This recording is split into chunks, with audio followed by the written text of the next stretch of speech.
Hej, idag jag visa en långsam juicemaskin. Den är ny modell, personligt fungerar bättre än gammal modell. Den är stark, kan pressa hela äpplet, men jag har delat halva äpplet. Varsågod följ med och titta. Verkligen, jag kan pressa hela äpplet, men jag skär, tar bort kärnor för att jag vill hålla min maskin livslängd. Grönkål, man kan pressa hela, men jag skär små bit, kan hålla bättre maskin.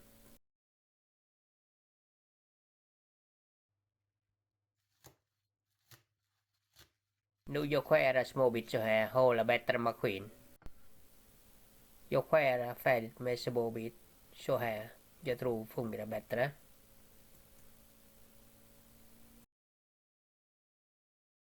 Och här selleri, verkligen, man kan pressa hela bit så här, men jag också skär små bit.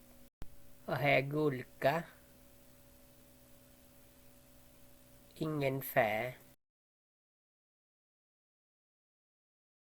Och här morot, jag skär små bit så här.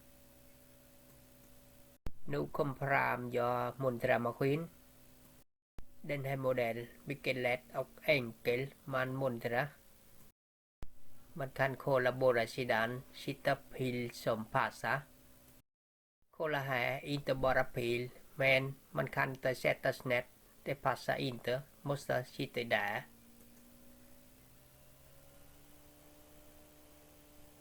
Och kolla det här, ser ut som pilta. Man sitter in där och vrider runt om det passar bra. Nu jag monterar in här, det passar form. Det går inte annat. Man kan inte montera snett. Måste rätt här.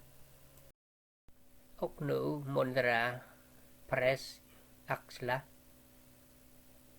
Man håller rakt ner. Och fortsätter vrida runt och trycka ner. Försöka vrida runt hela tiden. Och hitta läge. Nu trycka ner. Det kommer ner. Och sen sätta lock. Ni kan titta noga här. Nu jag tar fingrar. Trycker ihop. Kan säga så här. Efter montering. Ni kan titta. Rätt pil. Och rätt här.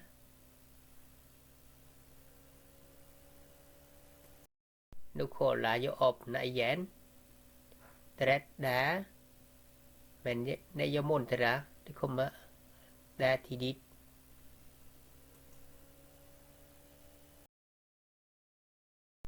Och pilen kan träffa här. Maskin kan starta. Så är det.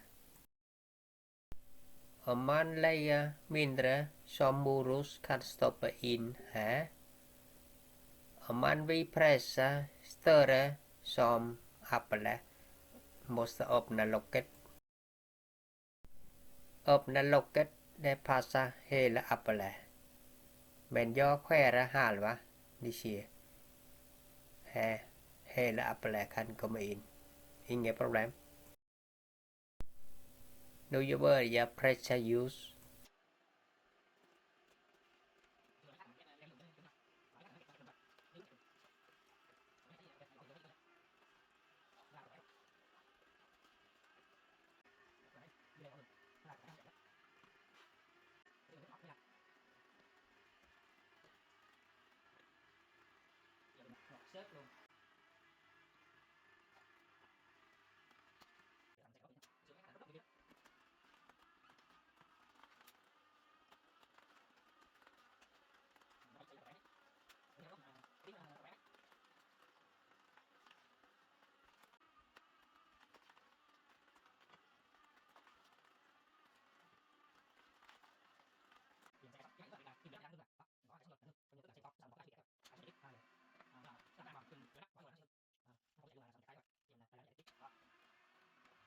Den här maskinen mycket bra säkerhet.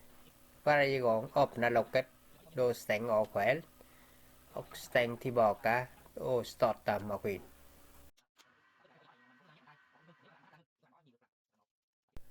Jag säger den här maskinen mycket stark och bättre jämför med gammal modell. Ni ser verkligen behöver inte skära små bit, men jag kan stoppa hela långa, inget problem. Om man pressar hela storbit måste öppna locket, då stannar maskin. Kan säga så här, man kan välja själv. Om man vill maskin gå hela tiden, då man kan skära små bit så här. Allting fungerar bra. Den här maskinen mycket bra, stark och bättre jämfört med gammal modell. Fruktkött är väldigt torrt, kommer mer juice, mycket bra. Den här maskinen mycket lätt, montera och öppna. Ni kan titta, fingrarna trycker ut så här och sen stäng tillbaka. Bara fingrarna trycker tillbaka, så fungerar bra, inget problem. Kan säga så här, den här maskinen mycket bra, bättre, stark jämfört med gammal maskin. Och locket är säkerhet, inte klämrisk. När jag öppnar, det stannar maskin. Det sitter kontakt i locket. När jag öppnar, stannar maskin. Spelar ingen roll, fingrarna hamnar in, inga problem. Om man vill pressa stora grejer, bara öppna locket, inga problem. Fungerar allting bra.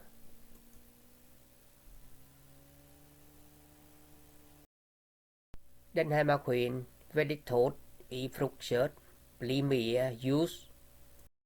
Maskin är lätt, montera och öppna, inga problem. Jag tror den här maskinen ska hålla livslängd.